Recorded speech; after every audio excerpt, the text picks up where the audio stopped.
On today's episode of Let's Talk FGO, 2,100 days! That's a lot of days! You can divide that many funny ways.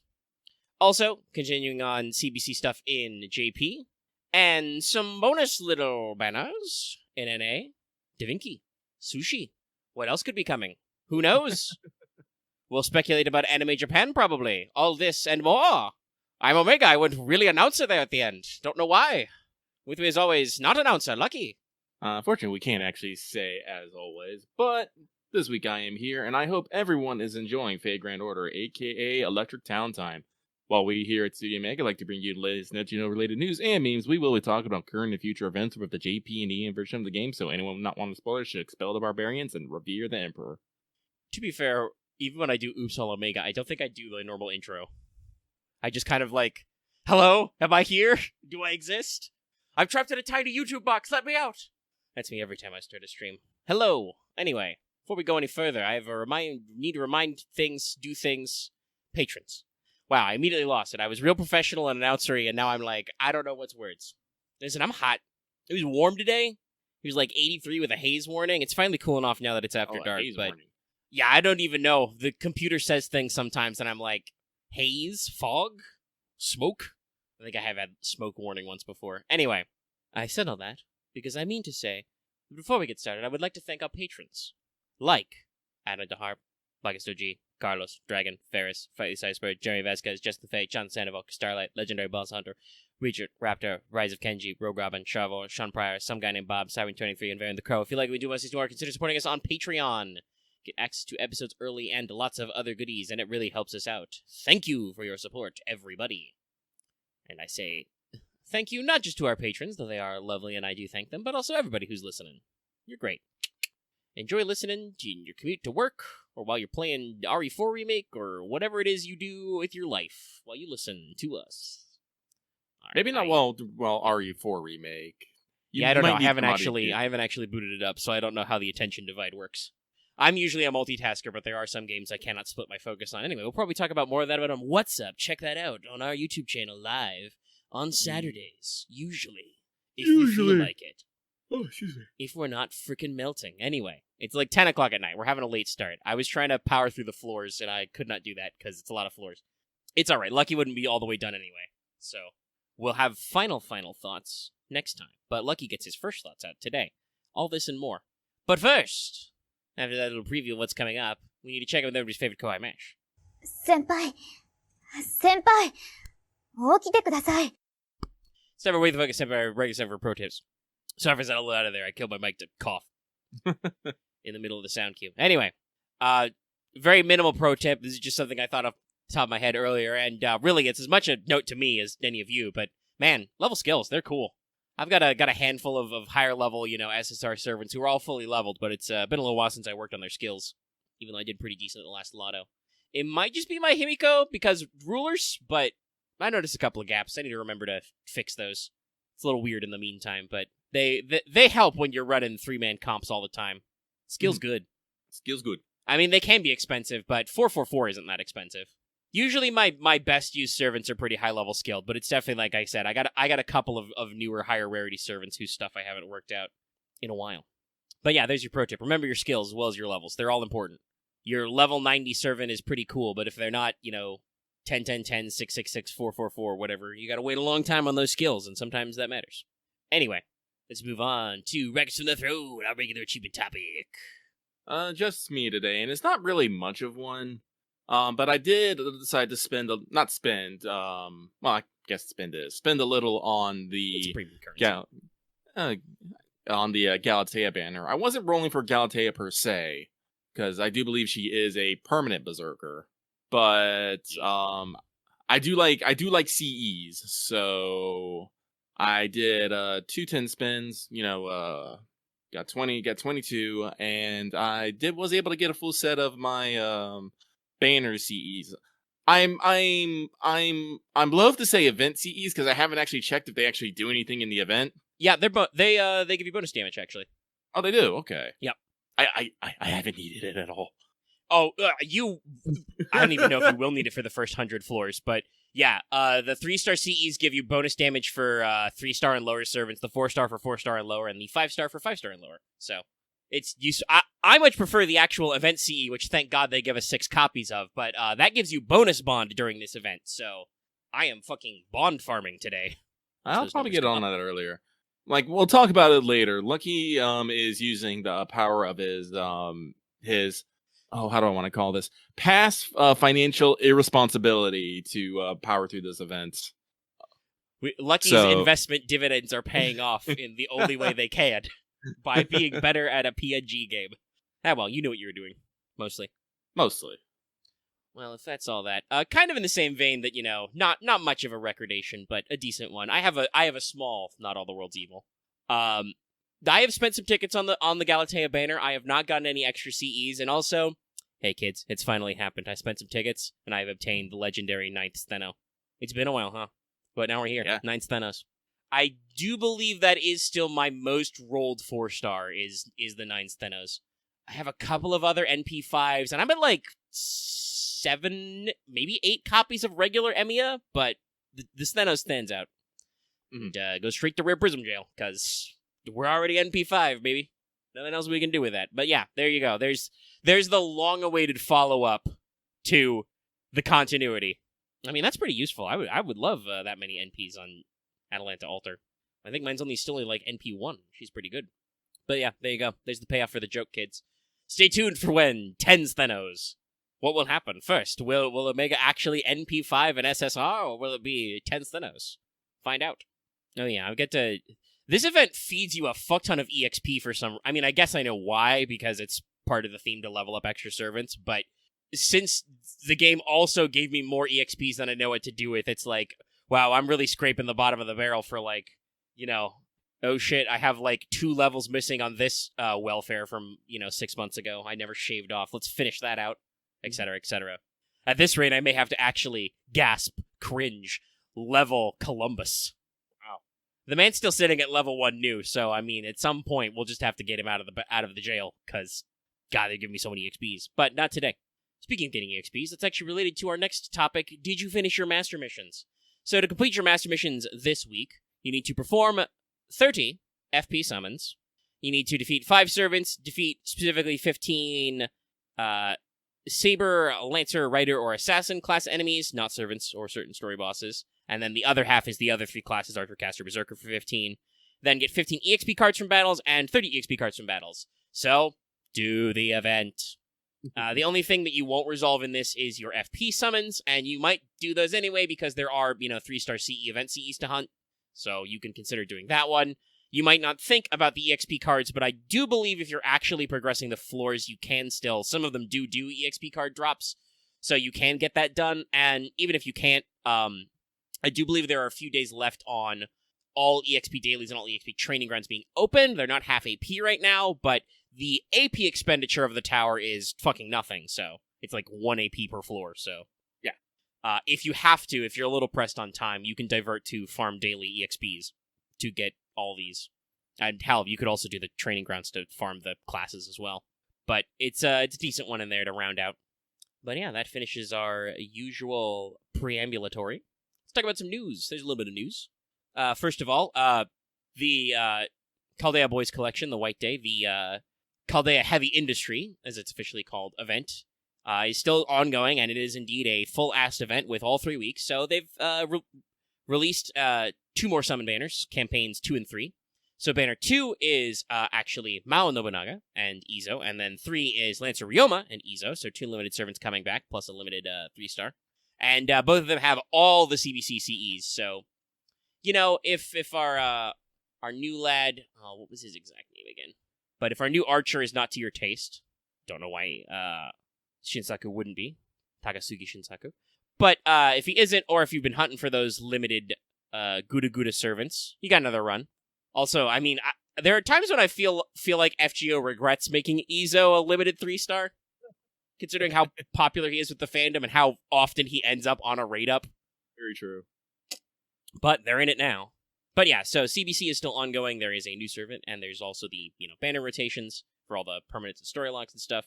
But there's also, the fun that is Guda Guda returning, because it seems like we've got, a pocket Guda Guda event to go with our White Day today. Yeah, I was actually very surprised. I'm sorry I wasn't here last week, but I'm very surprised that we got a Guda Guda servant outside of Guda Guda. Yeah, I mean, it's pretty good, because we have long lamented on the show, and many fans have lamented how big the Guda Guda character backlog is, right? Yeah. So, them finding an excuse, one of these guys has a very pretty boy design, well, we can use him at White Day, and kind of do, a pocket Guda Guda. I don't know if this means we won't do a Guda Guda this year, but we'll see. Oh, that is a weird thought, definitely, to get no Guda Guda this year. I mean, yeah, this isn't branded Guda Guda, so I think we probably still will, but this event, is a full event with, like, bonus servants and stuff, and it seems to be Guda Guda themed. Let me actually pull up the bonus servant list. Let me see who's on this pile here. Yeah, no, heck, Maonobu has the actual, like, the full plus 100% damage. Like, they do double damage and get 50% bond along with Shinsaku. Usually they save that only for the rate ups. They do at least have all males and all gender neutral servants, and they got a couple of extra damage bonuses, like Hector. Sasuke Kojiro's a bonus servant, but so is Izumo no Okuni as well. So like they're doing some story stuff for sure. So yeah, it's an interesting thing they're going on. They got a point ladder and all the stuff. But all right, that so far is where JP is with the news, though skipping down my show notes a little. Anime Japan is happening right now, I believe. So we'll be getting some Anime Japan news about FGO soon. They do have a big digital display at Anime Japan, I believe, showing off last year's summer servants. So, they're in force. Presumably, I feel like we'll be getting collab news then, because I'm hoping so. Yeah, the collab is still a little ways away. That won't be until the end of next month, but it is pretty regular that they do a little bit of preamble at Anime Japan, because it's a pretty big in-person event. They usually do a little bit of hyping up. So we should expect some news about what's going on out of the Anime Japan panels, though. Some of it will still be a ways away. I don't think the CBC event actually ends until the 7th of April anyway, so big 3-week stuff. But that means it's time for some NA news, because we have a little bit of that. Obviously, Akihabara Explosion is still ongoing. They released all their tips and tricks. Make sure you're updated to remind you that how Exhausted works and stuff like that. But we do have a little bit of extra stuff. Currently ongoing. Started just yesterday, calendar-wise. Part 1 and Part 1.5 Memorial Pickup Summon, starting the 23rd, going until the 30th of Machi. Got a couple of little special banners. You've got a Da Vinci, Saber Alter, and Gorgon rate up, and then a Musashi, Emi Alter, and Shiba rate up, plus some appropriate CEs. I think it's one SRCE, or one SSRCE, and a couple of SRCEs. I'll go check, because I can vamp for camera. Now, this does have some notes in it about the bonus summon and the guaranteed summon, so I don't know if this one actually rotates, or if they're just reminding you that, hey, we're going to cycle on certain days, we're going to switch off and on, so even if they're the same banner, you got to know that they don't overlap. But let's see, it has 2 pickup lineups. They're on the same day, so they're 2 separate ones. Maybe the SRs rotate? I'm not sure. But the CEs you want to keep an eye out for are, let's see, you've got, mostly New Year, but they're decently spread. You've got selections of Grand New Year, Dumplings Over Flowers, Dangerous Beast is on this list, so I think it's 2 SSRCEs. Caldea Anniversary. Oh no, there's more. Emerald Float, that's also. I just keep scrolling, see more 5-star CEs. But yeah, Emerald Float, King Joker Jack, Caldea Special Investigation Unit, and Simply Crimson. So a decent spread from the Part 1 and Part 1.5 eras of CEs. Some of those are pretty good in there. So if you are so inclined, there's some, limited read-ups there. And yes, as I alluded to earlier in the show, and will absolutely make some kind of outrageous reference to in the title, like 2100 floors or something. We're approaching 2100 days in NA. That'll be the 26th, will be the 2100 day mark. Log in on this day to get 10 Saint Quartz. I'll probably, do a server alert or something. Hey, stupid, 2100 days, log in. Everybody log in. But yes, 2100 days on the 26th. Technically, that's, the 26th to the 27th era. You got, the 24-hour window. But if you log in exactly then, you get 10 Saint Quartz. It's nice. Yeah. Very nice. Ow. I tried to do a thumbs up and smacked my mic. Well then. Good job, team. Excellent. But yeah, such it is. That is the news. Once again, we are in a little bit of a holding pattern news-wise. Obviously, good to see that new stuff out of CBC. It was actually a new servant, talking about that coin flip we were talking about a couple weeks ago. Sorry, hold while I cough. Yeah. Everyone hold up. He's dying a little bit. Well, yeah, I had to open my window and let the outside in because it's, much cooler outside than it is in here. Ugh. Okay, I'm fine. But yeah, so we're in a little bit of a holding pattern news-wise because we're, in the back half of some events. We'll get more announcements later, I'm sure. But for now, little bits and bobs. But that's the Skelegrams, the news bags. The news bags. Alrighty then. With that though, let us move on. Well, actually, let me get a refreshing here, just in case. Alrighty. Alright. So, with that, let us get on with this week's and last week's Let's Talk FGO Mailbag, the segment where we read what you have to say and comment accordingly. We have a total of 10. Not that surprised. I didn't actually put any more announcement that the mailbag was still up. So it's true. But some people still, because at least one person noticed, some people did not take advantage of their extended window. Well, y'all do y'all. We will just continue as this is Everything is Right in the World. So, this first one comes from the Forgotten Arcade Abomination, who says, "Salutations, Commander Lucky and Rapture Omega." This is a Nikkei player. I just finished the Chainsaw Man collab with Nikkei, and I can't quite get over the feeling that the Chainsaw Man crew were just cameos in their own event. It gave me a whole new appreciation for FGO's style of self-collab, where characters can actually be in focus and in character without having to dance around spoiling an outside series. It feels much more natural, and I eagerly await the arcade. Excuse me, I temporarily forgot how to talk there for a second. And I eagerly await the arcade collab in a couple of years. Question: do you want to see FGO continue to promote its own sister properties, or would you like to see an outside collab?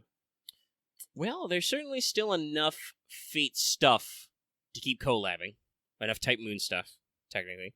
Listen, we're coming out with a new fucking Fate game this year, Samurai Remnant. Like, I know we've seen a couple people in there that we're excited about, but they're gonna have some new people, and people are gonna be like, I want that unit in FGO. Yeah, it'll happen. There's still, ongoing volumes of there. We've completely forgotten about it, because it's been so much without news, but, weren't they working on a special episode of, Strange Fake? That still hasn't come out, right? Did I miss it? That was supposed to be New Year's. That never happened, right, guys? Hello, chat? I'm not really sure what happened with that. They said they were going to put it on an indefinite delay because it wasn't quite ready, but I do not remember hearing about it since then. Yeah, Legendary said it never happened. Yeah, so obviously there's been, production delays. I do believe A1 was and Cloverworks, the associated studios under Aniplex, basically were hit with a couple of these. But actually, a lot of studios were hit with the fucking COVID things. We've had a couple delayed animes.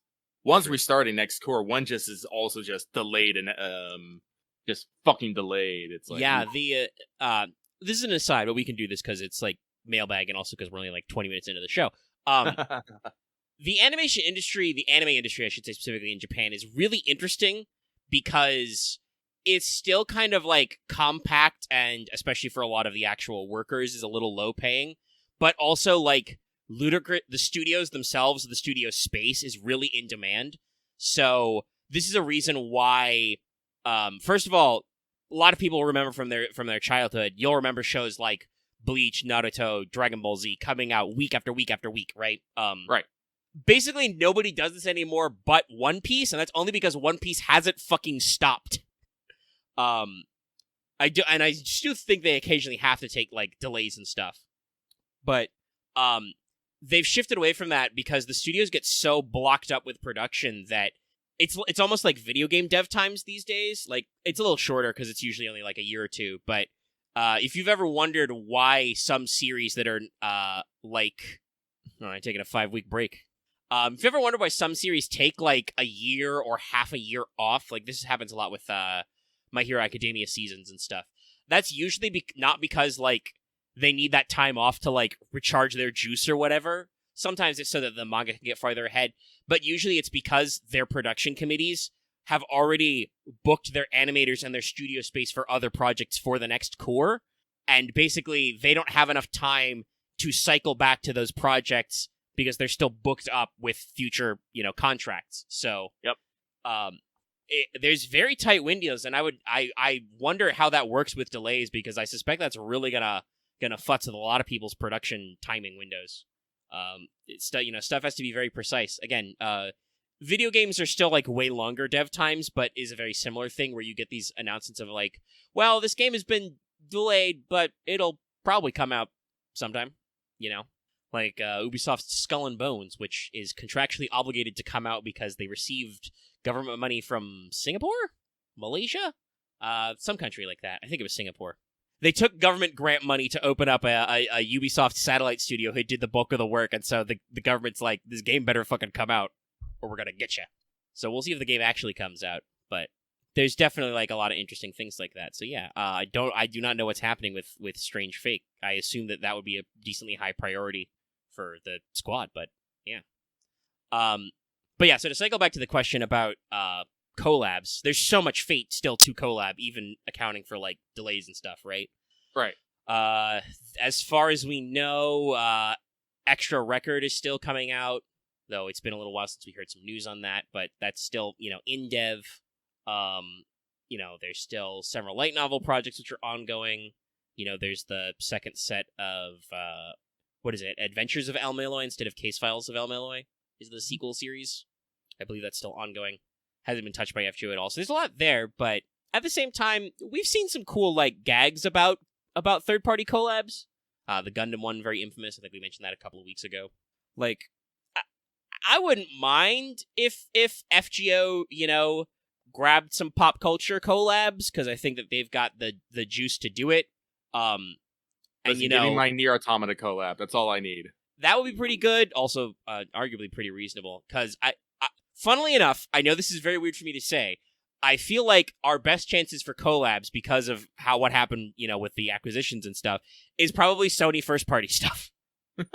Much like how Aloy is a character in Genshin Impact, our best bets would be, hey, is anybody in Type Mood or Lasengel fans of God of War?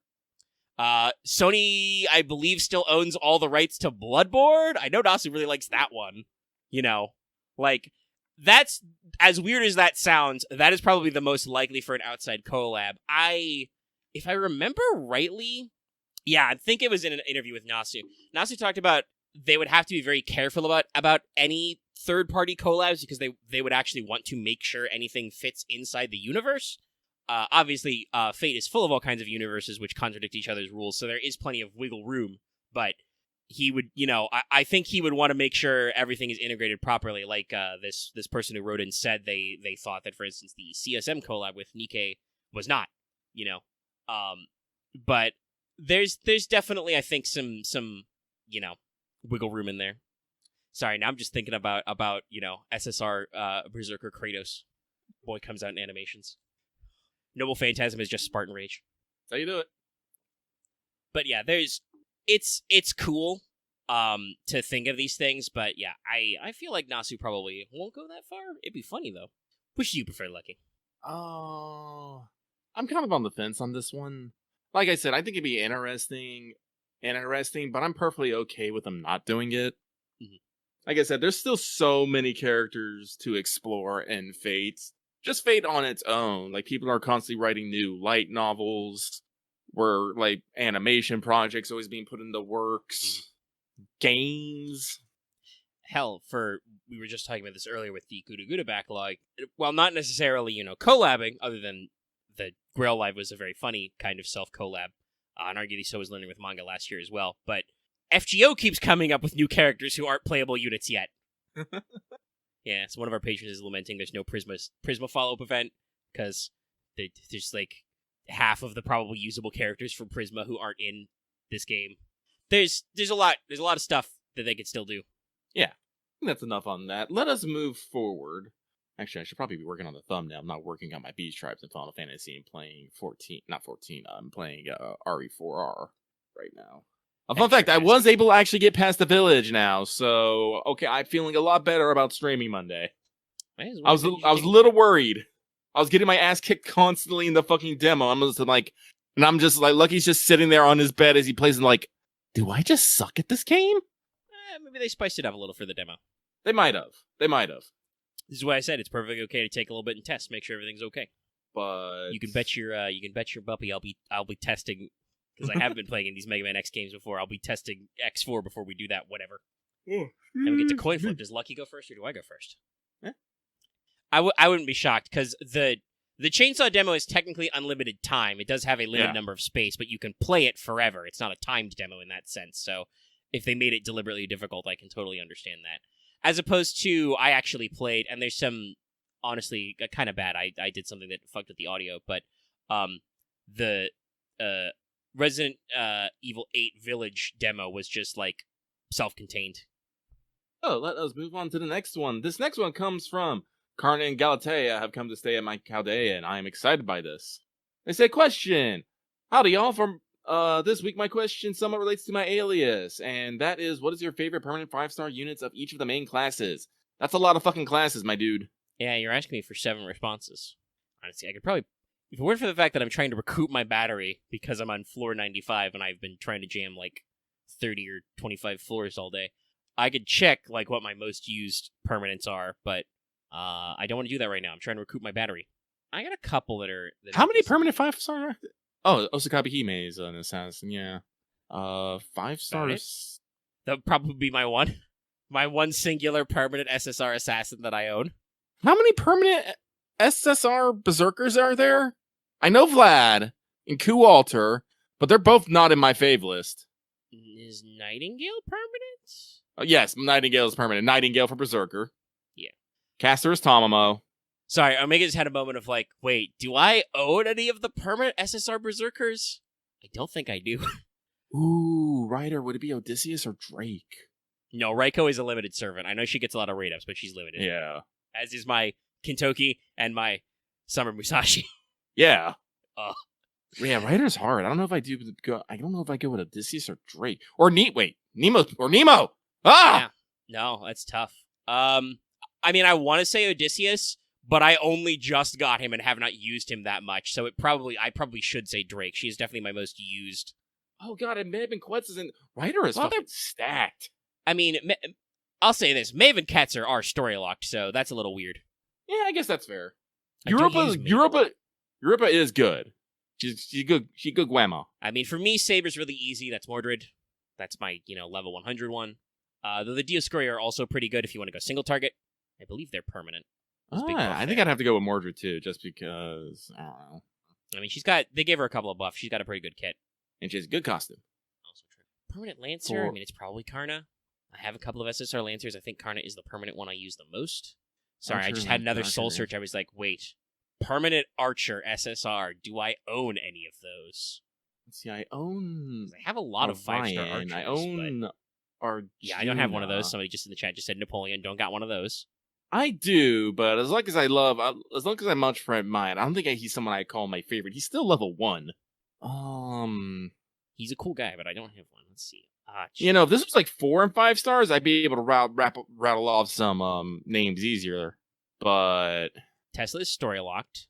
Believe it or not, chat, I don't own an Arjuna. Moriarty's limited. Damn, dude, there aren't a lot of permanent SSR archers. I don't have an Orion either. I don't think. Yeah, I guess just by process of elimination, I really don't have an archer or a lancer. It's like I like a lot of them, but there's not enough of them that made me go, this one's my fave. Also, there's a fuck ton of limited archers, which I have many of, so it's hard to check.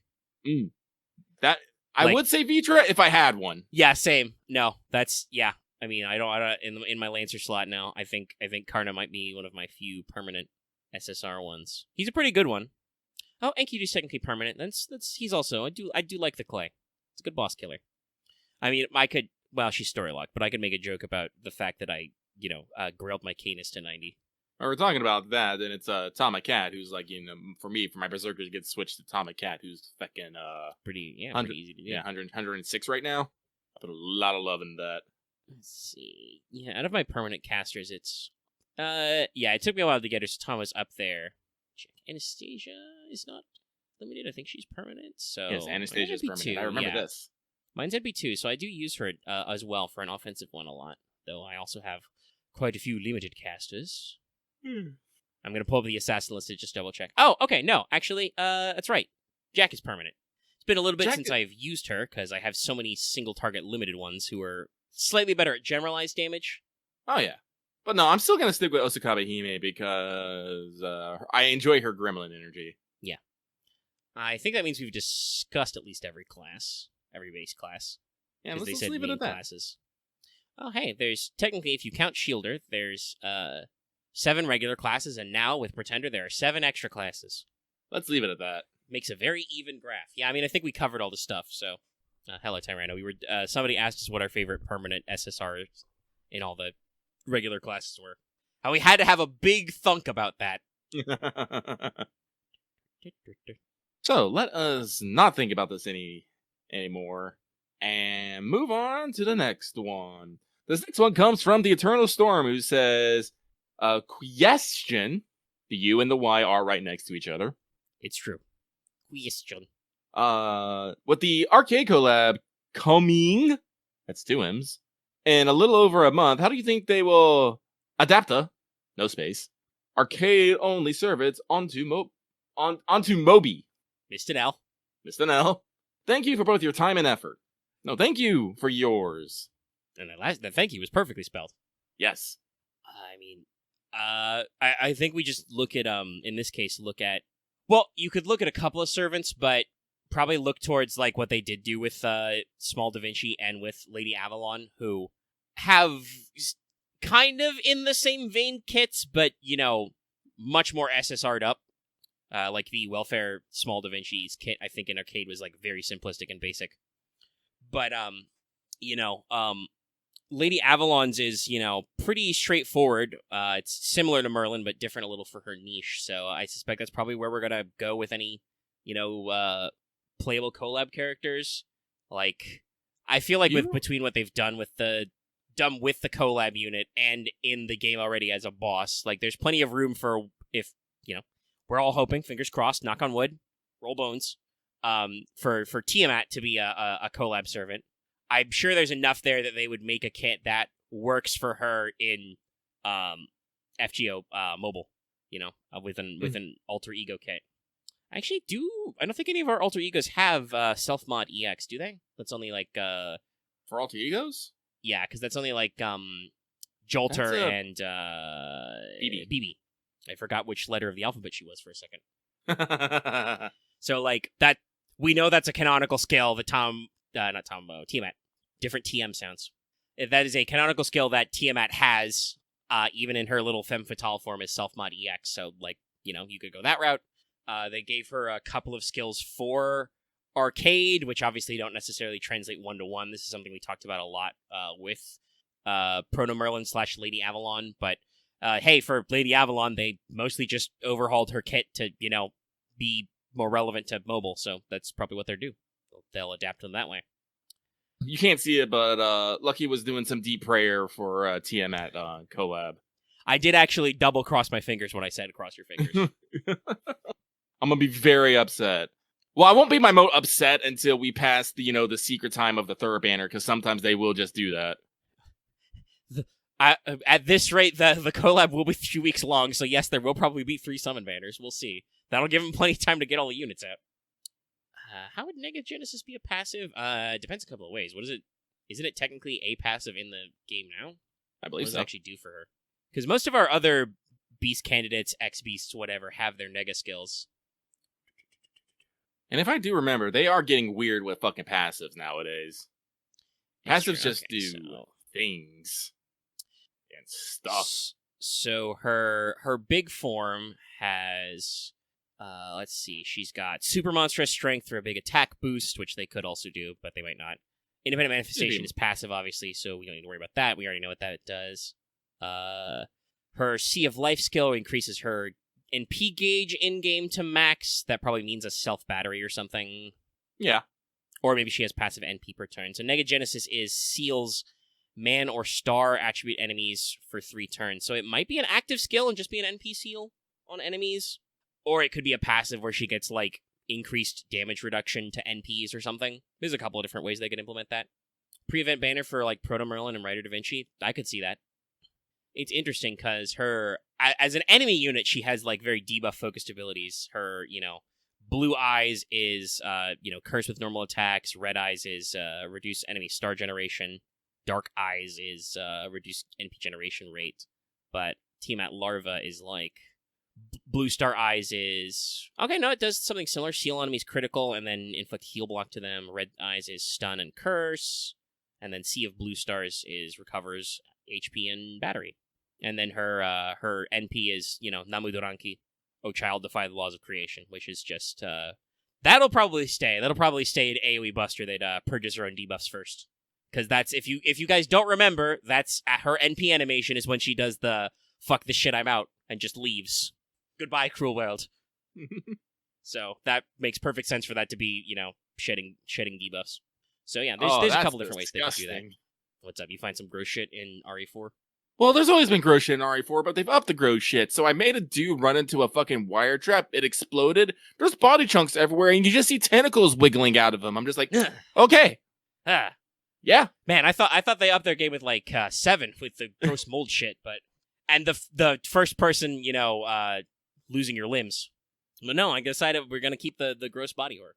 Let me look up what, because she's summonable in arcade. What does Draco's skills actually do? Okay, so her nega skill is Nega Messiah. This skill set's very translatable. Number of the beast, damage cut self, charge NP gauge, increase critical damage. She's got a 7 crowns skill, which is very similar to what Summer Nero has, though it's actual 7 buffs. Buff removal resistance, extra damage to Dragon, extra damage to Roman, star regen, heal regen, and MP regen. Oh, it's only 6. Oh, no, it is 7, because one of them doesn't scale. Also ignores defensive buffs. And then her last skill is the Golden Cup, the Oreapoculum. It's just that hers is offensive as opposed to BB's... Actually, no, is BB's Oreapoculum her stun skill, or is that a different one? I do not remember. I don't remember. It's been a little bit since I used BB. But yeah, so...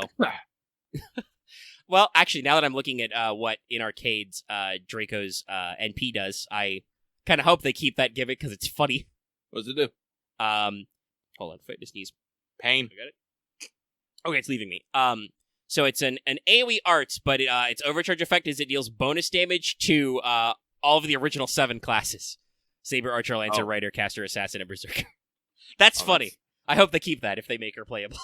Doesn't have to be a lot of damage, but that's very funny. She's an alter ego normally, so could also see, by the way, them changing some of those because we've got extra classes. They might not want to do 2 alter egos back to back, unless one of them is a welfare. Who knows? But yeah, I think there's a lot of fun room there they can implement those and swip them around. Yeah, I guess it depends on what niches you're going for. Like I said, I expect Tiamat would probably end up as a farming type unit because her NP would have to be AoE. Mm-hmm. So I suspect like big damage AoE buster, probably some form of self battery or charge per turn. Because she technically has access to like infantile regression like old KP does. But I suspect that they would probably not do King Protea's like huge scale gimmick. So they might swap it up a little, but I suspect they would be kind of similar units. Maybe she'd just be a little more debuff focused. So there's some fun stuff. So by the way, Musashi is trending on my Twitter. Looks for a multitude of reasons. People just be tweeting about Musashi. That's how they do. Wait, I did give you a thumbnail last week, so slap my earphone back on. Also, yes, thank you. I will acknowledge Legendary for finding the correct GIF. Farewell, cruel world. Whoop. I love how... Sorry, I'm just, the modelers are really good. I love how nonplussed Tiamat Larva looks before she says, like, her NP line. Her just, face. Oh, yeah, no. Just like, alright, mother is displeased. This is our sticker, Tiamat of Judgment. Yeah. I also love the little X's in her eyes, but it makes it so much funnier. Because she's literally got the less than face, just like a little grumpy face. Grump. So you have chosen death. Alright, Lucky's trying to figure out what the fuck he's gonna do for this goddamn banner. Not this banner, the thumbnail. Well, there's a whole bunch of new CBCs. Yeah, no, but I'm trying to stick something in the banner section where I usually do. Oh, well, CBC had a couple summon banners. 2100 Days, is that already in there? That is not in there. I will use that if I can. I don't know if Anime Japan has like an official banner. You know what? I don't think we've got a celebration. I'll use this one. Save image. This is Not the save power image. of recording, chat. People at home, you get to hear this bit now, but by the time you hear it, it's already been in the show and seen it. Not brought to you by the power of the PS5. No, Resident Evil 4 remake will be brought to you by the power of the PS5, Oh boy, is it! which is probably why the game is so much more gross. Sweet asset loading. All right, so let's here. move on Yeah. here. So, this next one comes from the Tyrant King, counting down to the reckoning that is LB6. Hey guys, no questions this week, just sending good vibes your way. Wah wah wah wah wah wah wah. And hope you all have a great weekend. Same to you. But we're gonna keep on going. The next one comes from Moon is a mess. Question, hello there, Omega and Lucky. Hope you're doing well. Are there any figures you are looking forward to buying? Right now, no, but a long time ago in the galaxy right here, I did pre-order the Kama figure, and actually I should double check where I ordered that from and check my order and see when that's that, because one day it's just gonna fucking show up randomly. I'm gonna be like, gasp. Yeah, I was gonna. The answer for me, by the way, is no. But I was gonna. When I read this question earlier, I was like, "Oh yeah, whatever did happen," because that was quite a while ago. Now you pre-ordered that figurine. Yeah. Figma. So I was like, "Hold Was on, it Good Smile? what's happening with that?" Did I order it to Good Smile? I might have ordered it to Good Smile. Let me see here. Language, English. There's the Assassin Comma. Okay, it will be released, I think this does sound about right, this September. See if I can figure out where Hang on, Lucky's trying to figure out to see if... Did I make an account? I did make an account. My order history... Yeah, it's here. I placed this... pre-order status pending. Placed, April 24th, 2022. So, literally 11 months ago. Yes, it was almost exactly 1 year ago, and Yes. the figure is still not due to be released until September. For everyone wondering exactly which figure, we'll link it. This is gonna be one of those figures I get, I'm gonna be like, I don't want to take this out of the box. Yeah, it happens sometimes. Ooh, okay, excuse me. But let us moveth on it. Hang on. I need to freak out something real quick. Okay. Lucky's done freaking out. Oh, wait. I lost it. There it is. So, let us keep going on. This next one comes from a master declaring himself the envoy of beginning, hero of the mailbag, and president of the FGO Monster Girls fan club. You can't see it right now, but Lucky is just looking around, hands slightly up in askance, as if to say, "Who this guy?" It's the fucking meme of was it John Travolta from? Is that Pulp Fiction? Yes. Just hands up, just looking around like, what's going on here? I know that. I have never seen Pulp Fiction. I have not seen the classic Tarantino. I think I've only actually seen Pulp Fiction like once, so I only remember bits and pieces. You can find all the funniest bits on the internet, like everything else these days. But Does he? they go on to look like a say- bitch? they say, "Hey guys, just testing the algorithm to see if my prediction was correct, and I'm not the first in the mailbag. Joke's on me then." Aha, joke is on you. Haha! It was very funny. I laugh at you. Ha ha ha ha. Ha, They go on ha, to say- ha, ha, ha. I have a question for the both of you. Lucky, when reading a story, do you enjoy it more when the characters drive the plot or when the plot drives the characters? I've been dabbling in fanfiction and trying to find a groove. Omega, if there's one thing you could change in Yu-Gi-Oh! Master Duel, what would it be? The fact that you can't uncraft cards you pull in Legacy drives me up the wall. Sending you both the good vibes. Wah wah wah wah wah wah wah. And best of luck chiseling that statue and fall madly in love with it. I've tried a lot of arts. Chiseling was not one of them. Yeah, I mean, they made us, when I was actually in grade school, they did actually have us experiment with some clay, modeling clay and stuff, some pottery. I think I still got some lying around. They let us keep them. I have a little caterpillar I made.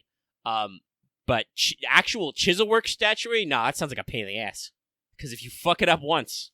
actually, by the way, fun fact, we know people fuck it up. There are unfinished obelisks in Egypt and like moai heads on Easter Island because somebody's chisel slipped and they had to fucking leave it. And they're just laying half finished in the rock. Very fun examples of this statuary. But do you want to fire up the question first? Oh, Very appropriate SpongeBob gift. honestly, like I'm a jack of all trades when it comes to arts and crafts. I can do a lot of things, okay, and a bit well, but I'm never really particularly skilled in anything. So when it comes to writing and to reading, I genuinely don't really think about it. Like, this is a secret to me being able to enjoy just the weirdest and trashiest shit is like, no matter what, as long as I'm having a good time with it, I don't care necessarily how it's written or why. Like, there is a lot of stories I read where people find themselves in strange circumstances and they're constantly having to adapt to them. And I'm all like, no, this is good. I like this. These people are taking actions. They are reacting a lot. But then there's other times where I'm reading stories where they, the characters are leading the story and they're just like, yes, they have goals. They are goal oriented. They are going for it. Ambitious. Great. I love it. And then there's stories that I also love where neither things happen and it's, a cozy slice of life. It's a cozy slice of life where people just chill around and have a good time. I'm like, yes, maximum comf. I'm for this. So it's like, honestly, that's the thing about what I have to say about finding a groove. Don't necessarily worry too much about which one. Just tell the story you want to tell. Like, this is the problem. This is a problem I always have when I do a little bit of writing because I do it here and there. Like, sometimes I will get a little bit too caught up in what other people may think about it and not what I want to put into the story. And it, kind of drives me to a stop. A lot of art is not listening to other people and following your heart. Like, yeah, this is a conversation that's technically come up recently. There was a very weird piece from Wired, I believe, interviewing Brandon Sanderson, well-known and popular fantasy author, where the writer of the piece, the interviewer, apparently hadn't really heard of him, and some of his colleagues at Wired, his collabs at Wired hadn't heard of him either. But I'm pretty sure he's pretty decently successful. I've never read any Brando Sando myself, but I know people talk about it in the sphere, and the fact that he is successful, despite the fact that by the admittance of people who like his works, his prose is kind of mid, kind of dry, but he's, what people say anyway, is he's really good at, like, world building, whether that's, like, settings or setting rules or structures or whatever, and that is why people come back to it, and I think that's just the fiction that he wants to write, so he writes it, and that's, where it comes out. Lucky talked about, when he does writing, how he sometimes worry about the audience. That's kind of the opposite of how usually I go. Audience feedback is cool. It helps keep me involved in the writing process. But a lot of the times I start writing just because I'm like, hold on, I have this idea in my head that I can only get out of my head by, like, touching it to paper and trying to, like, unpack this line in my brain. And I don't necessarily write these things with the idea that they're being read. It's just that I have to, like, work through the flow. Sometimes I get ahead of myself before the actual process of putting the text on there, but it works out there. Yeah, unfortunately, when I get that itch, I'm usually pacing back in my room narrating my story. And I never actually put it down on the paper. And then I go lay down back in bed. I was like, yeah, that was cool. And forget about it. I'm very bad about this. I wonder if that's like an ADD thing. Because technically that's how my process starts, but then if it's got a real grip, it just doesn't leave me, and I'm like, okay, hold on, I need to work on this. I need to shape this. Nah, I've had like the same story in my head for a few months now, and I keep telling me, yeah, I need to put it on paper, but I'm like, wait, nope. Sorry, I just saw the SpongeBob gif. Yeah, it's very good. I can't tell if the dramatic zoom is like intentional. I think not, because it looks a little blurry. But like, it's not, but it's still just good use on the GIF maker. That's a YouTube edit right there. Listen, the Patreon chat, they're usually very funny. You don't have to be at a high level, at $10 or higher levels. You can listen to the show actually get made live. But any level of patron can look in our Patreon chat and follow along with like weird comments and GIFs. So if you want to experience the funny, because there's Patreon. As for the question they asked me, guys, every Tuesday, Fail Portrayal on this channel, we spend an inordinate amount of time, me and several of the others, bitching about Master Duel because it's very popular these days, and it's a pretty good simulator for Yu-Gi-Oh!, but there's a couple of problems. My big one is mostly about wasting my time, because because this game allows you to connect to Yu-Gi-Oh! Players all over the world, and which usually means when I'm playing the game past midnight, means I'm connecting to people in Japan, their network infrastructure sucks ass. There's a lot of lag times and loading and, weird reconnecting stuff as it tries to download packets from all over the world.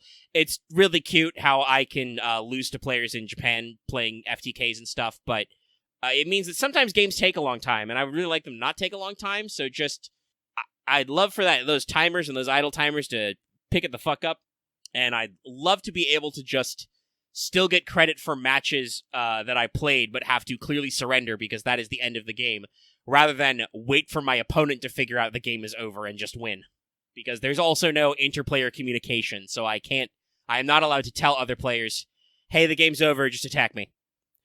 With fair game, I'm sure that somebody would find a way to angle shoot on that, because Yu-Gi-Oh! Players are gremlins. There's a couple of very famous stories back in the day of some interesting angle shoots, but I just would appreciate things that make me feel less like it's a soul suck of my time to just get absolutely blasted after a long game of Yu-Gi-Oh! And be like, well, great, I have to just sit here and take this because I can't leave. There's a lot of not reading. So many people like start their combo line, and I'm fucking sitting there looking at my virtual watch for like a couple of solid minutes, being like, "Oh my god, you don't know what the play is next? Please practice your deck, please. We're the Duelist Cup.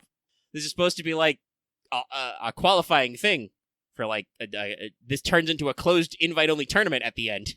Please, some effort. Anyway, if you like that mini rant, every Tuesday, Fail Betrayal.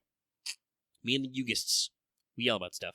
And you're going to get more Master Duel, which I'm sure you will hear me bitch a lot at, because the audience has spoken, and that was the predominant winner for the bonus stream this month. So next Thursday, probably going to Master Duel for a couple of hours, the 30th.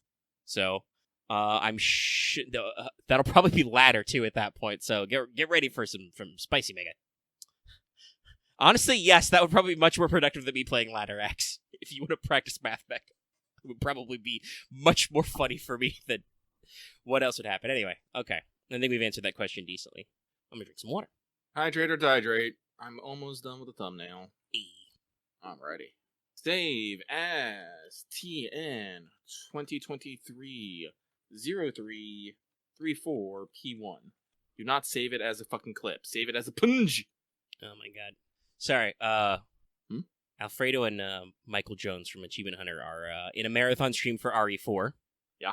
They've been going for 12 hours, and I'm sure that he did not shave for this event to do it, but Michael Jones has a beard right now that makes it look like he's fucking aging. Here, I'll post it to Patreon chat so people can see. Also, hey, good on you for game time. If you're concerned about how long this game will be, these guys have been playing it for 12 hours, and they're still not dead. And they're not done. All right, I will save this thumbnail. All right, so let me close a few things here. That is the correct folder. Well, we'll talk about RE4 and thoughts on it and whatnot tomorrow. Yeah, hopefully. I'll make sure to get some time in. Yeah, but let's keep going. Next time on Mailbag, we speak to King of Apples, who got lost and is now looking for the exit. Question: if you had to remove one of the original 7 classes, which would you choose and why? I don't have an opinion on this. Yeah, I mean, I probably wouldn't. The 7 is a little forced, but I think considering that I'm sure Nasu had like D&D brain when he came up with it, it's pretty good class coverage. I think the only thing we're missing for my frickin' like Fire Emblem weapon triangle, there's no explicit class for axes, but I always stick axes in berserkers. Listen, you gotta be a little crazy just to wield an axe in battle. Yeah, that's for chopping down trees, not men. Yeah, no, like axes require a whole different kit to use. Yeah, you can still be berserker It's with a shield. like there is like some skill you can have with an axe, but literally the skill with axes is the same with the maces. You swing really hard and you try to hit them with the tip of the weapon because that's where the most force is. You don't really want to block or anything with it because your haft is usually wood and will fucking break. So it's not very good for defense, so you just have to carry a shield and you're off. Or not, and just go fucking berserker on them. Hey! Yeah, I'm trying to think. I don't actually know. I'm not a huge expert in historical martial arts, HEMA. But I know a little, mostly for writing RPGs and stuff, and fiction. But I don't know if there was a lot of formal schooling on using an axe. I think most fighters who fought with axes probably were like, well, hey, this is the same thing I used to chop wood. People are squishier than wood, therefore axe works. And just, it's all about, again, chopping a man and chopping a tree are very similar. It's all about, leverage and appropriate placement of your swings. Make sure to time your chop correctly so you don't get tired. Like, swords and spears have a variety of different techniques you can try with. I saw some images of some very crazy German fencing schools of using longsword and short spear at the same time. Some very interesting techniques. One including where you would reverse grip your sword at the same hand as your spear. So basically, you're just holding like the front of your spear haft and your sword hilt at the same way, and then you just ditch your spear when you need to switch to sword. Very funny. Maybe I'll track down that video. My bitch. But yeah, no, I don't have any opinion on removing any of the original classes because I think it's a good balance spread. They made it work. Throwing fucking dynamite at me. I hate when they do that. Yeah, no, and me personally, I love haft weapons like axes, hammer, maces. They're kind of my aesthetic. So I definitely would not want to get rid of berserkers or whatnot. And you want your sneaky people, you want your casters, you want your cavalry, you want your spear users. Our main problem comes from like not having. I know it's funny not having enough basic classes because that's where we get the weird thing where like authors are casters. What? Huh? Whatever. Roll with it. Have an 8th class support. Yeah. Or arts. 8th class artist. Yeah. I mean, technically, if this was Fire Emblem, we could make the joke. Well, naturally, authors are casters because they use books. Sure. Yuck. Quay. Have we seen any footage of riding chocobos in 16 yet? I don't remember. I know they exist. I don't know if they've shown off that in gameplay. It might be trailer only because I believe they've said that the intent is 16 will not be open world. We'll just have big map areas. So yeah, well, 7 Remake ain't open world, and they still have chocobo travel. It's true. Like you don't ride on the chocobos directly, but you do get pulled in a cart. Yeah. There will literally be chocobo riding later because that's a mini game they integrated into the core plot. So you're gonna fucking ride chocobos somewhere in this trilogy. What we need to find out is if they're gonna bring back chocobo breeding. I don't think so. If they do, please make it so that my end goal is to fucking hostile take over Chocobo Sam's business. Because I will not forget that Chocobo Sam is a human trafficker. The game might have forgiven him, but I have not. That was fucking weird. Anyway, Wall Market. Just Wall Market things. Got a few more mailbag. Not a few more Wall Markets. There's only one Wall Market. Just like there's only one gold saucer. Wait a minute. Hold on. Is that right? So, the second one comes from Crastinator trying to get his Zen on. Sending well wishes. If you want to get your Zen on, I suggest reading some Zen koans and meditating on them. I'm a big fan of 4-hour Om loops on YouTube. Maybe get some fucking Tibetan singing bowls in there. Fucking love singing bowls. Like, study your scripture. Contemplate it. But the next one comes from Gahulian God, who says, no specific question. So, here's one pulled in my head. What heroic spirit do you believe has the craziest wish for the Grail? With a period, just something that came... which means that it's not a question. They've said a statement. Just something that came to mind this morning when I remember that Fergus's wish is to have a threesome with his wife, Flittis, a divine spirit, and his lover, Maeve, who is Maeve. Need I see more? Maeve, who might also be a divine spirit. It's really unclear. Oh god, I was actually reading some Celtic mythology here because I'm trying to get better at it. It is not my forte because they're really weird with names and they're all over the place. Yeah, the transliterations into Roman letters of Gaelic names is awful, as just evidenced by Maeve, which is still written Mibd. Yeah, no, because I was doing research into the horned god concept, and it comes up in some Welsh traditions and stuff. But yeah, no, I just went on a myth walk, and I ended up learning about Ku, and I enjoy our Berserker Ku because he's a real edgy boy, but it's not the same Berserker Ku that I am learning about. Like, the Berserker Ku who got so fucking so berserker after a battle, they had to mob him with topless women and then throw him in a barrel, which exploded because the water boiled. So they threw him in a second one, which also exploded. And then they threw him into a third one that only got lukewarm and did not explode. Yeah, Like- the Riestra, the warp spasm is really weird. I think they talk about like his. At some point, he gets so mad his like ligaments end up on the outside or something. Yeah. It's real gross and weird, and it's like, Well, fucking gay bulk is fucking weird as well. Apparently, like, another thing I learned, I'm pretty sure someone has mentioned this before, but apparently it's supposed to go up your asshole and explode from inside you. I'm just like, guys. yeah, I don't know if it's specifically the butt, but like, there's a whole ritual where you have to like use it very specifically, and you strike at a certain point from like where your enemy is softest, and then they just like are filled with barbs. And Oops, apparently all you are barbs. supposed to throw it with your foot? Yes, that's part of the ritual to use the secret technique that you get filled with fish hooks, and they have to get his spear back. Ku has to cut it out of people because it is not coming out otherwise. And apparently Ku had also had like 2 famous horses. I'm like, where's my rider, Ku? Yeah, he's a pretty famous charioteer. Yeah, well, he's got a charioteer brother as well. There's so much weird shit in there. The Celtic stuff is drunken fireside story. It's all very like it has. I don't think it was originally, but it has the vibes of like drunk myth telling. Like, oh yeah, well I once heard Ku Cullen, over a round of beers or something. Mhm. But the weirdest thing about a lot of Celtic mythology is most of what we have of it is all like post-Christianization. So it gets very weird. Like, Ku is obviously supposed to be like a demigod. His father is Lu, who I believe at one point Ku gets like, I can't remember if he's depressed or drunk or poisoned, but at one point they're fighting the siege against I think it's against Maeve's forces of Connacht, and Ku has to like take a nap and tag out, and then his dad shows up for like a day or two. Also, they get all the young men, all the boys from Ulster have to fight, and they all die because they can't fucking fight. All this, by the way, over I think some stolen oxen or bulls. But yeah, the Book of Invasion is really weird because the version we have of that is written down post-Christianization. So it starts with a retelling of like Genesis. Like the actual biblical Genesis, and then explains, yes, these people are from they're a lost descendant of Adam and Eve. They're an offshoot over here, and they went over here, and blah blah blah, and they survived the flood. They were descendants of Noah, and so on and so forth. Those kinds of lines.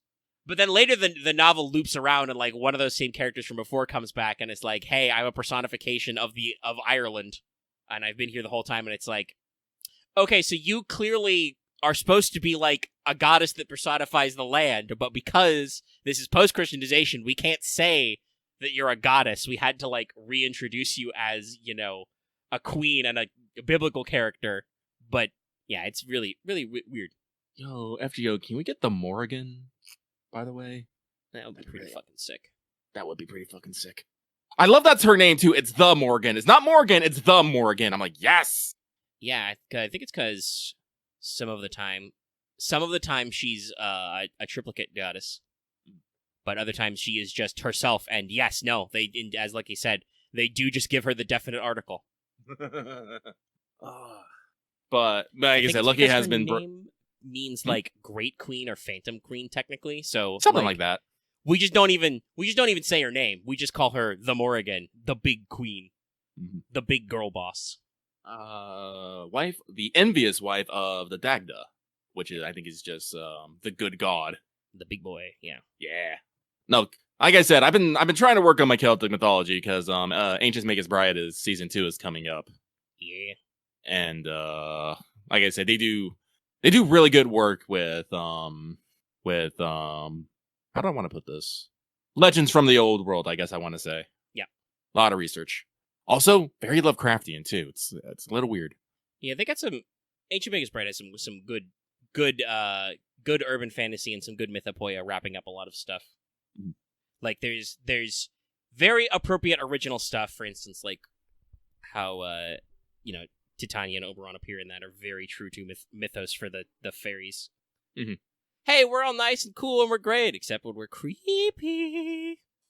And there's a lot of classic retellings, but then there's also some original. I still think one of my favorite lines from Titania is when she meets Simons in the wood. It's all like, those whose god defied the fruit of paradise of evil shall not be here. And I'm always just like, damn. Like I can't remember her name, the author's name, but they put some fucking thought into this.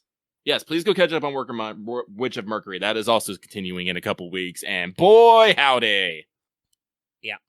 People are getting hype. I still see like Gundam or Suletta trending on Twitter randomly because people be hyped. It's gonna be fun. It's time for fun Gundam things.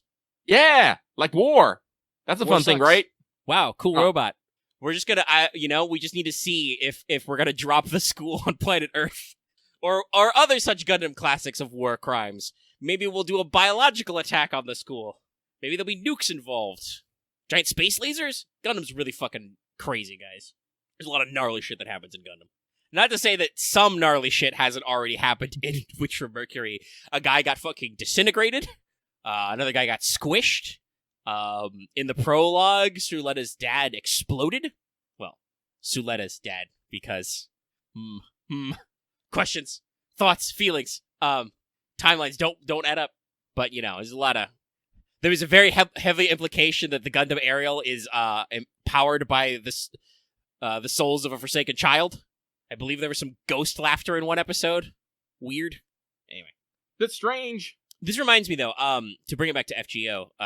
While we were talking about Celtic stuff, I don't remember the specific comment about Fergus's wish, but I do remember this came up recently. I don't know why, but it was like a tweet that went around that showed up in our Discord as well, calling out one of Fergus's My Room lines about the way that the translator or the wiki phrased it was, if you have an attractive woman, and then it was like, what Fergus thinks is attractive. And the tweet was captioned like, I have no idea what this guy's taste is. And lots of people on the internet were doing a lot of detective work. No, not married women. Fergus is specifically looking for what our audience generously refers to as mature women. I mostly think of as big booby ladies. But mature women who are not married is Fergus's type. So this includes, most saber faces, except for Lancer types or Double X. He also doesn't. He's like skips on a couple of widows though, shit like that. But it was very funny for like an afternoon. See if you can dig up that tweet, internet. I'm gonna be real. When I think of Fergus, the only thing that lives in my head is that he's the same VA that does Cosmic Kiryu from Like a Dragon. Yeah, it's pretty fun. And so I just because I've been using him a few times in this event, and I just hear the lines. I'm just like, I just want to bring out dame dame dame dame dame. That's even Someone give me- funnier considering fucking Ishin. Oh yeah. It's like it's this really weird.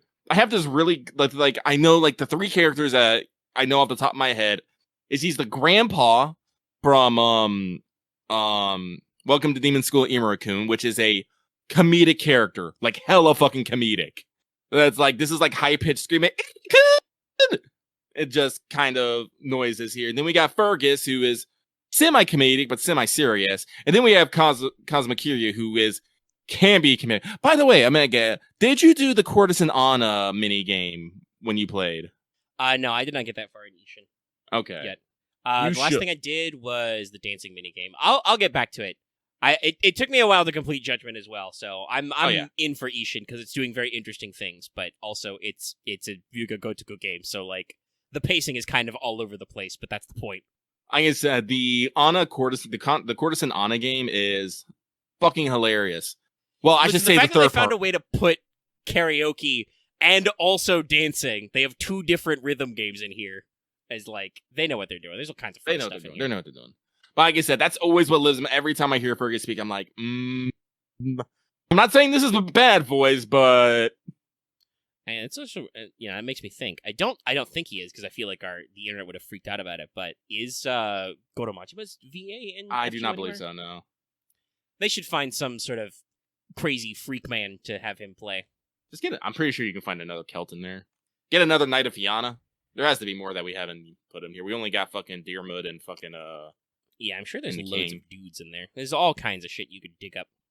I mean, obviously it's because of Lost Belts, but I still think it's very funny that they, gave us Hawk Scotty, who's just Scotty face, even though I have mentioned this before. Technically, there should be two canonical Skahawk faces, as she has a I believe in some tellings, Oif is referred to as her twin sister, and she has her daughter Uhaha. Uhak? I think so. It's like Skahak, but instead of Ska, it's Ua. Wach. Look. No idea how the Japanese would pronounce that, though. Maybe that's why they didn't do that, because they have to write Skahak's name Skahahasa, I think. But yeah. I can't remember his name, but Kiryu's voice actors can do some fucking great voices. Mm-hmm. I mean, I was going to say this about Kazuma Kiryu can sometimes be campy, but I feel like most of the joke is that he's like the stoic straight man almost. Like, oh yeah. While he's not afraid to get into occasionally, usually the joke is more like weird shit happens around him and he's just like, hello, I'm here, I'm Kazuma Kiryu. You'll complete it and then you'll look up into the sky. Nod stoically once. But at the very least, that's also where we cannot go back to, that's rad. I still haven't played Zero, but I've seen that clip and it lives rent-free in my head. Just slow zoom on Kazuma Kiryu, text box pops up, that's rad. What's Majima's version of that? Like, holy shit, I think. Like, he's more casual and expletive. Anyway, we're talking about Yakuza again. We do that, that's okay. The power of faffery has made this episode about an hour and a half raw, which is good. Perfect. Listen, Lucky's catching up on his free time. He's got to get his hours in for the show. I do. Okay. Well, that means there's one left as always. Well, we actually never really did answer the question. That's true. I went off on talking about Celtic mythology, and then we started talking about Yakuza. But unfortunately, Lucky does not have the best memory. I do not remember what everyone's Grail wishes are. Yeah, this is one of those questions that technically there is probably an answer, because at the very least, what do you think about the Holy Grail is a stock my room response to. Yeah, but do you know how many fucking servants we have who actually just don't fucking care? Yeah, there's a lot. There's a lot of I mean, like, every ruler almost always, by definition, is like, yeah, I don't care. And there's a lot who are just like, that's weird. Yeah, no, I think, like, most of the Tamamos are just like, I think, like, Tamamo was like, don't bring that thing near me. That thing fucking sucks. Yeah. Tamamo Cat is all like, oh, look, it's the fucking great, it's the great fucking tuna dish or something. It's just like, okay. Yeah.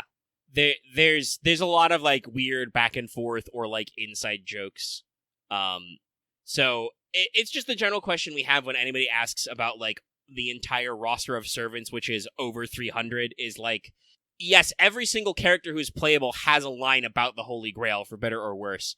But us trying to remember somebody's specific thoughts, I think the funniest one is fucking Summer Melt, who is just like, calls out, hey, you're gonna give me those grails. I deserve them. Like, I think that's probably the most, like, called shot Holy Grail line, which also is incredibly fourth wall breaking and thus doesn't make any goddamn sense. I mean, I guess Caldea does canonically use them as magical energy boosters, but still, it's a little different. But yeah, I don't know. There's a lot of weird wishes people have.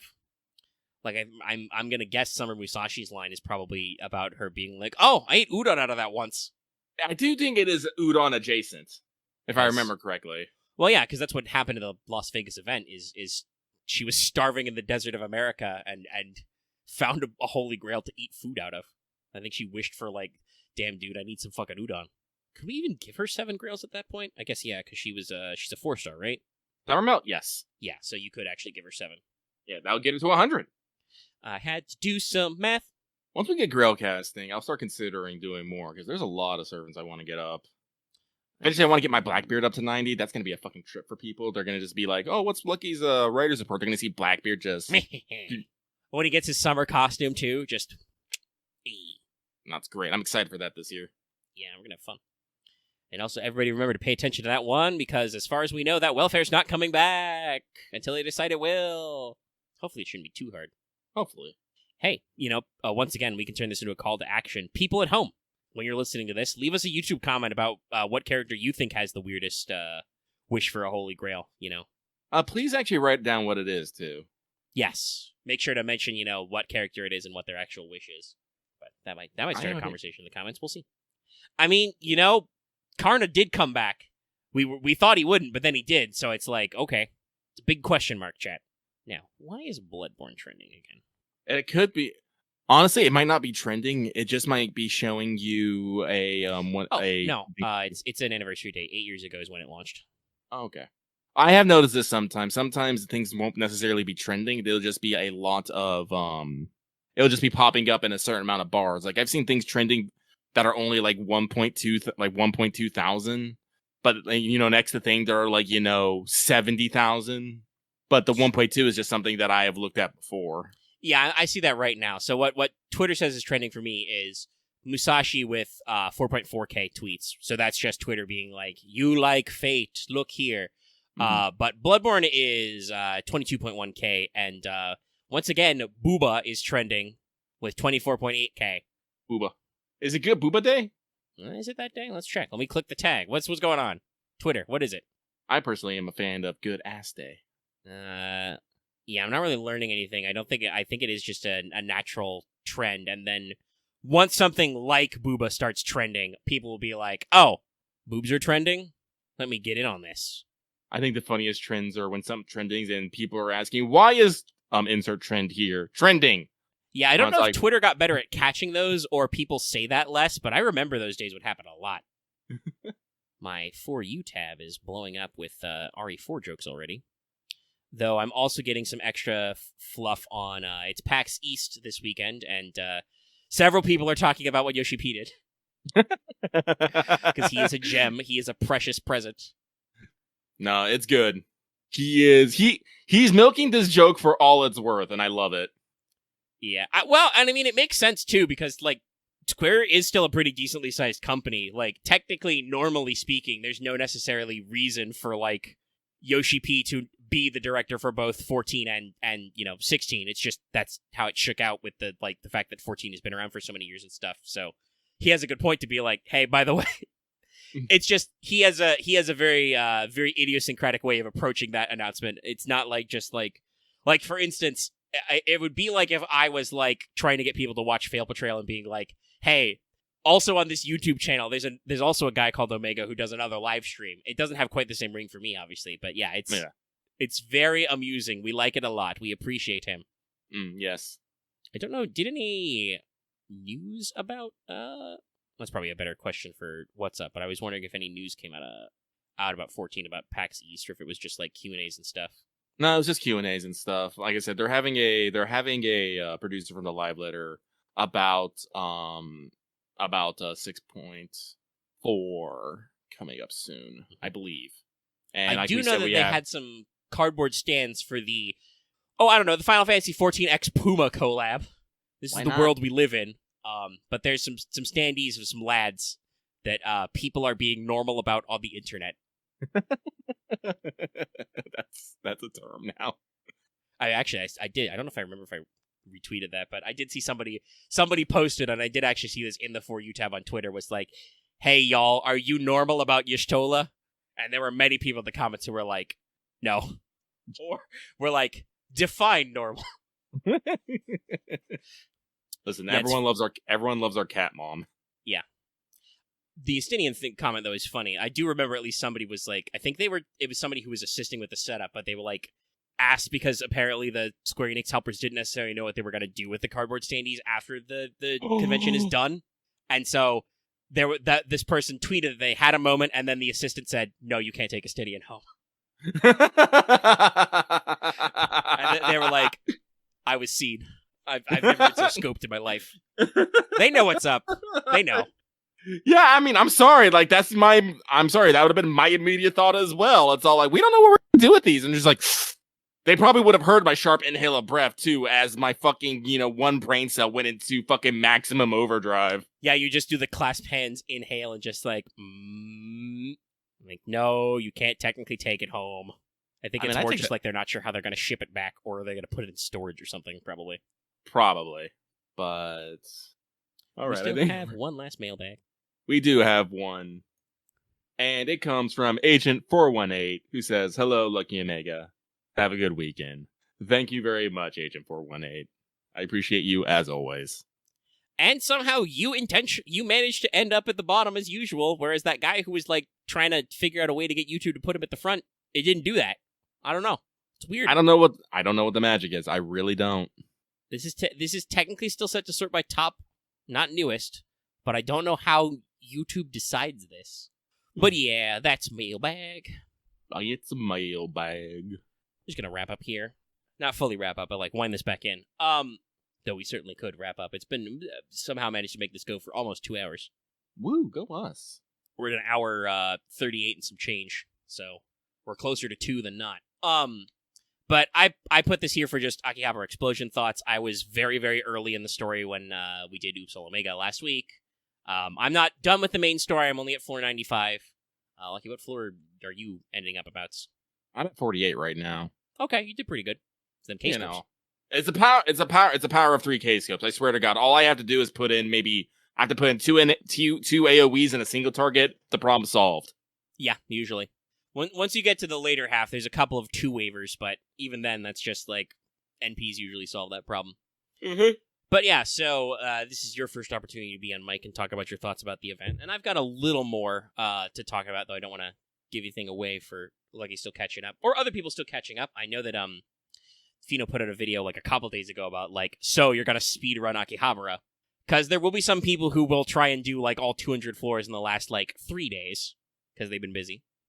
I expect on Tuesday I'm gonna like jump into Fail Betrayal and Dallas or Loth will be like, how many days do I got left of this FGO event?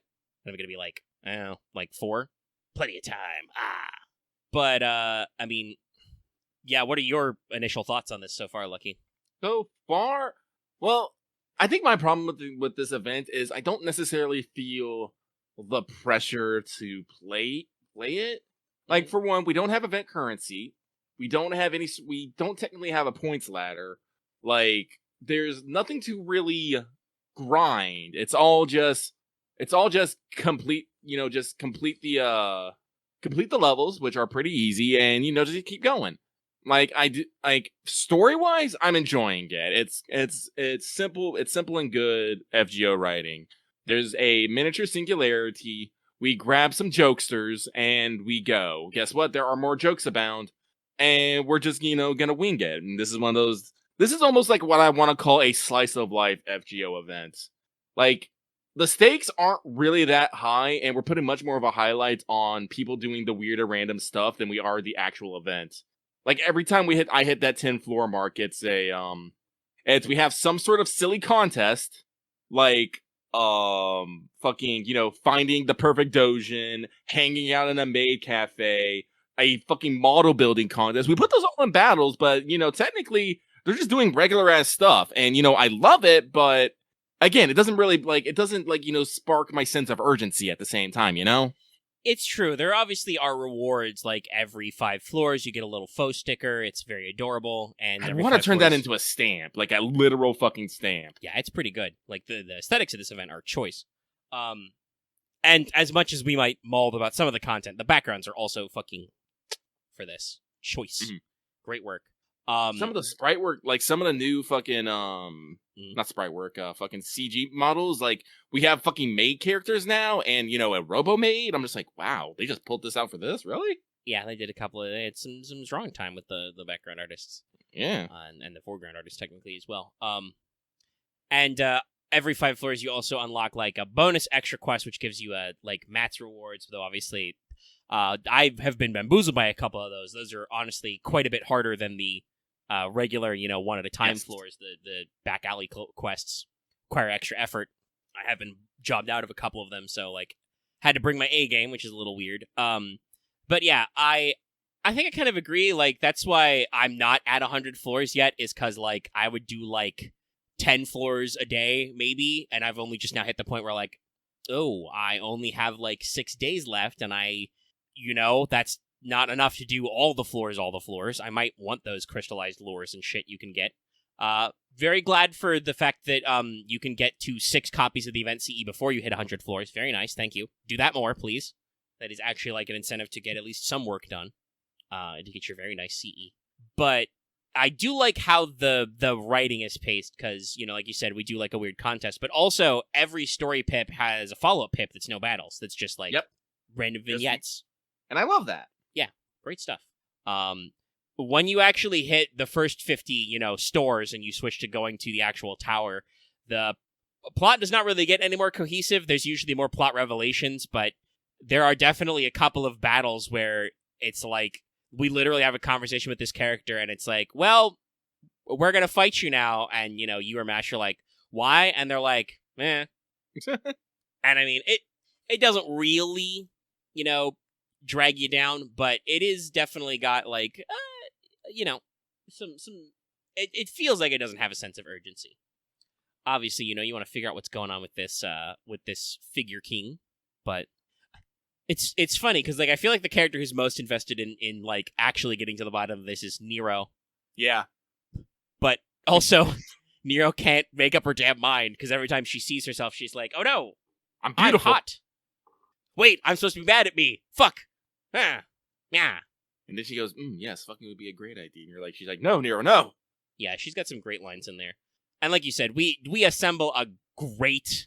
Nero canonically can sing. It's just that she's not supposed to be a bad singer like Liz. It's just that her opinion of her singing as being perfectly functional is very different from her ego of singing, which is you cannot leave the Golden Theater.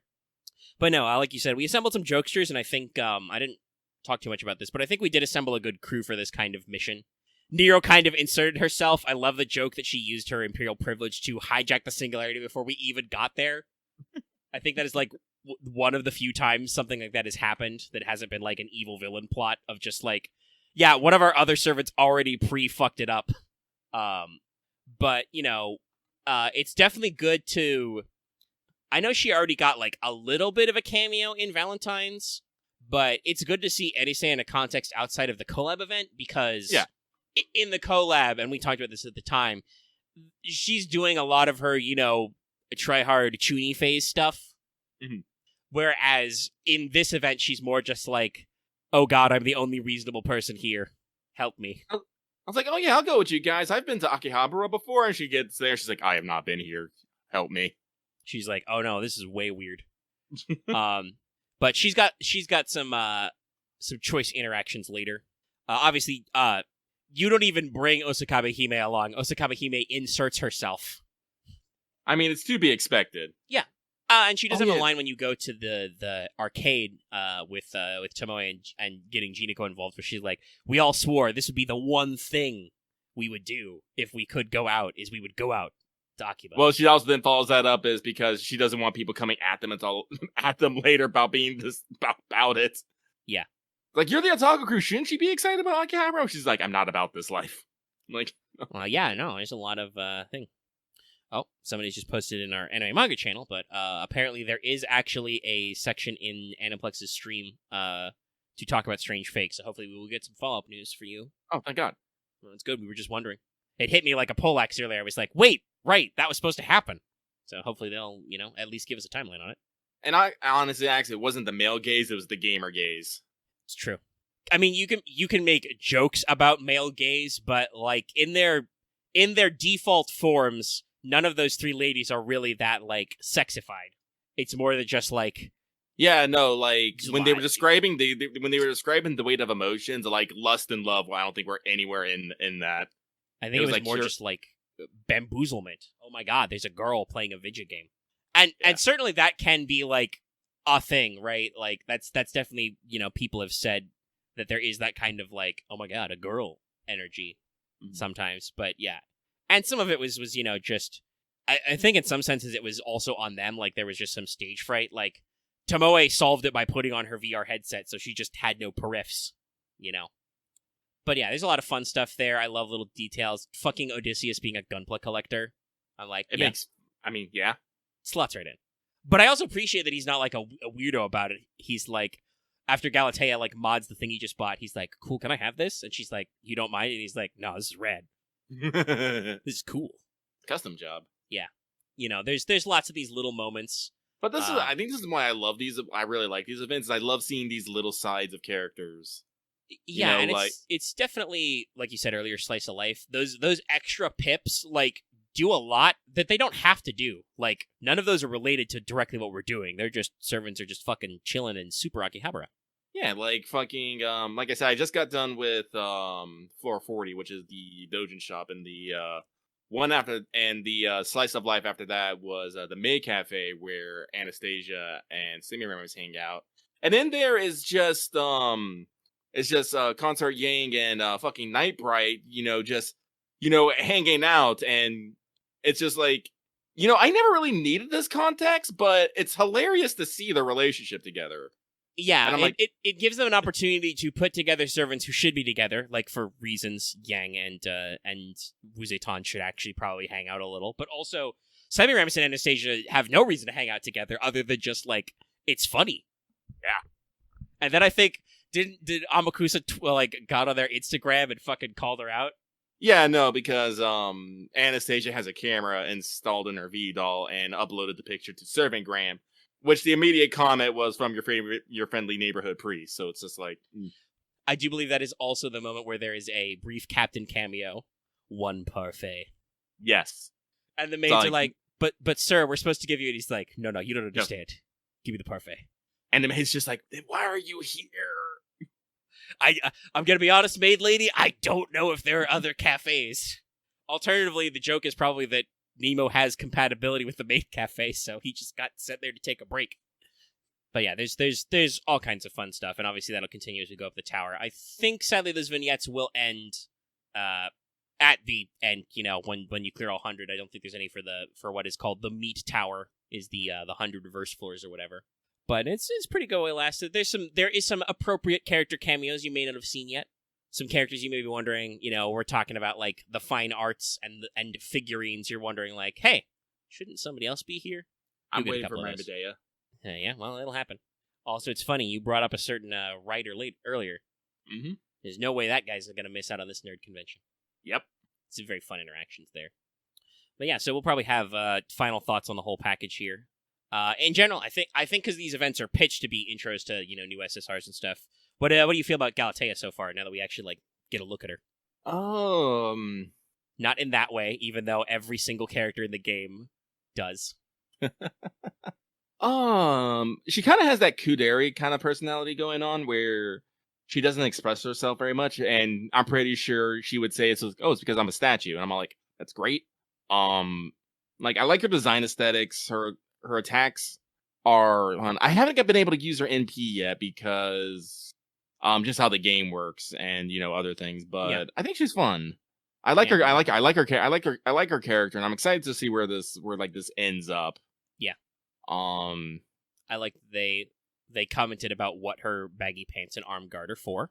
It's protective wear. Yeah, but apparently there's something going on with Aphrodite too. We even had a fucking flashback of all things to Aphrodite. Yeah, they wanted to make sure to show us her design again. Mm-hmm. Does anybody know? I assume that only occurs if you've actually completed the Lost Belt 5. But I would assume there would have to be something if you hadn't completed that, because otherwise you wouldn't have seen Aphrodite's design for them to remind you about it. Yeah. It's always interesting seeing timeline shenanigans. Like them figuring out okay, so you only need a Fuyuki to clear to get this event, but what do we do that's behind context? It's very brief. I believe it's early as well, because we're discussing how Galatea came to be. Mm-hmm. And I talked about this in the Wanted as well, which you guys should all go check out if you hadn't. I think I've got a decent enough amount of feedback that generally people like the new graphic package I did for the new assets, but I'd love more feedbacks and more views. But that is something the event comments about that's in profiles that strictly speaking, the story of Pygmalion, which it is usually phrased as, by the way, I talked about this in the Wanted as well, but Galatea is not given an explicit name until the later Renaissance period writers. Ovid just refers to her as the statue that Pygmalion loved. But that actual story is for Aphrodite, for Venus, remarkably uncomplicated. Obviously, I think there's some extra shenanigans there I do mention in the video, but in general, the actual narrative of just Pygmalion makes a statue. It's really hot. He likes the statue so much he falls in love with it. He prays for Aphrodite to make her a real girl, and Aphrodite's just yeah, sure. Sounds cool. Thumbs up. That's remarkably, again, non-complicated for her. Usually, Aphrodite myths are very messy. So I'm interested to see if that will come back around in the full narrative. But it's an interesting one to comment about. Also, in general, the most common telling is Ovid's version from Metamorphoses. Also remarkably unjudgmental for Ovid. Usually he's got very angry things to say about the gods by way of his opinions on human authority figures. No, it's just like, unless he was doing some extreme future shot calling on Pygmalion, the Volcel who falls in love with his artificial woman, I don't think there's any kind of judgment in the original Pygmalion. I think Ovid just thought it was a cool story and wrote it down. Now, you want to talk about the fact that the plot of that poem has been, over-adapted into both the play Pygmalion by Bernard Shaw and the musical version, My Fair Lady. There's definitely some stuff there. Sorry, I didn't hear you, Lucky. Oh, I didn't know that was what My Fair Lady was about. Yes, My Fair Lady is the musical version of Shaw's play called Pygmalion. It's not literal, but it's an adaptation of the plot of, rich upper-class guy, molds a lady into the shape he wants. And fun fact, I talked about this in the Wonder, but I'll mention it here. The ending of the play in the musical is usually that, what's her name? I think it's Eliza, goes back to the Higgins character, and they, end up romantically entangled because they kind of have that sexual tension thing going on. That's not how the play originally ends.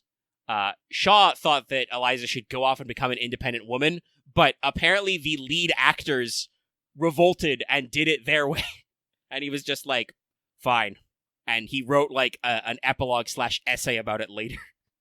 So even in the I think it was the 1920s, Shaw thought that the ending was problematic and wanted it changed. Yeah, no, it's fun. I have a lot more respect for that story upon hearing that, because, as I said, in our modern times, the idea that like an older rich man, takes a lower class, lower economic, class woman off the street and like smooths out all her edges so she fits into high society, and through all this like weird financial manipulation stuff they end up together. That's weird. That's a little skeevy to me, especially because I think, if I remember rightly, Higgins is kind of rude. But anyway, there's your classical musical theater discussion for the day. But yeah, we'll probably not have like some, guys who have infinite dynamite. You should have 3 sticks and be done. Oh god, do they have unlimited dynamite? That's so rude. And he turned into a creep. Great. Here goes more ammo. Where's my shotgun? Shoot him in the dynamite. I am not good at aiming in this game. Okay. I frequently go for the headshot and miss. Alright, fair enough. I think I have actually seen some people wailing away, so I don't know how clean the aiming is. Still haven't booted up myself. I will say, I can shoot dynamite out of the air, and if I shoot them in the head and they still hold the dynamite, it will blow up in their hands, like in the original game. Oh, that's good. So there are options. It's just they keep throwing dynamite, and I want them to stop. They're dynamite men. That's their thing. It's like through hand grenades. It's like people in their infinite axes. See, dynamite at least is relatively lightweight and easy to store. If you're throwing like hatchets or wood axes at people, it's like I would eventually question, where are you getting those, homie? And they would be like, pocket dimension. No way, they would be like, attaché case. I'm like, fuck, they got me. You guys get an attaché case. That's rude. But yeah, so there's our Akihabara thoughts for now. Ooh. I don't really have anything else right now. We'll have more, like I said, AJ, Anime Japan is ongoing right now. Both start with anime. So we'll have more info probably on various Fate projects around next week. And other stuff going on. Probably have some hints at our next FGO event in JP. Akihabara will still technically still be ongoing. I think my next shows get recording, but we should see what's up next after that. What is actually? Let me double check what in perhaps the events might be going on. Okay, it will actually be done by next show recording. Okay. I think we've got some rank ups. I mean, yes, the next event is Grail Live, but I'm hoping that won't start back to back. At least have another pregame. Let's see, 2021 was 2 years ago. Yeah, so we go to April. Yeah, there should be a hunting quests and a servant strengthening even, perhaps.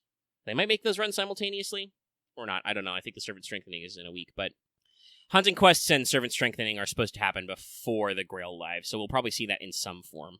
There's also a pre-release for the Grail Live, so keep your eyes out for that. That's going to be very interesting because that's branded as the FGO X Waltz in the Moonlight Lost Room pre-release campaign, which, we still don't have over here, so we'll see how that one goes. But yeah, so there's a few things going on, but it should be pretty relaxed. It'll be like I said, probably hunting quest stuff first. It'll fire off there. If you're curious, Fanservant Friday should be next week because that'll be the 30th or 31st actually. Yeah, the last day of March. And in case anybody forgot and it wasn't very obvious, Arsène Lupin won. So Yeah. get ready for that. Wake up, get out there for that episode. But other than that, I think that's all the stuff for the show today. Managed to make it to 2 hours in the raw, so that's good. Good hearty episode, but it's midnight now, and I do have to edit and upload this. So I'm ready to wind it in. We'll let you know about any Anime Japan news. If it's, generalized or crazy relevant and happens right away, we can talk about it on What's Up, live streamed from our YouTube channel every Saturday. Check it out. And otherwise, we'll catch you up, because we got to save something for the show next week. That was very slow. I'll pick it up next time. But yeah, I think that means it's outro time. Ugh. Sorry, I'm flexing my shoulders. You relax, though. Get loose. Anyway, the outro goes a little something like this. If you are watching this video on YouTube, be sure to give it a like if you liked it. Feed the algorithm. Let people know you like it. It's cool. You can also leave a comment down below. We asked you to leave comments about several things. Try it out. If you are new here and haven't already, please subscribe to our channel. Click the subscribe button. You can also ring that bell for notifications, even if you're already subscribed. That way you always know when we're posting a new video or when we're live streaming. Make sure it's dialed all the way on. You can also join our channel Discord, link in the video description, and our channel page. In our Discord, we talk about all kinds of things. We have roll threads, we got news threads, we got people talking about panels and stuff. Check it out. You can also join our channel membership, get access to membership badges and emotes. Click the join button or the link in the video description. And like I said at the front of the show, consider supporting us on Patreon. Get access to this episode in audio format early for as little as $1 a month or approximately $10 a year. Higher levels get access to polls, early wanted videos, and other fun stuff. And even listen to the show live. And our Discord is public, but there is a special patron-only area if you are a patron at any level as well. And I think that's all my bee's knees. I mean, I guess it's good to mention we also stream every Monday. We have just finished, Lucky has just finished Mega Man X3. It was a time. So you can check that out. And also look forward to Resident Evil 4 Remake starting afresh this Monday. A fresh start. A new start. And also check out our, if you care for our jokes about Final Fantasy XIV, check out our Final Fantasy XIV streams every Wednesday. And that then is all that. So I guess that'll be all for tonight, and we'll be seeing you next time. Good night, everybody. Have a good evening.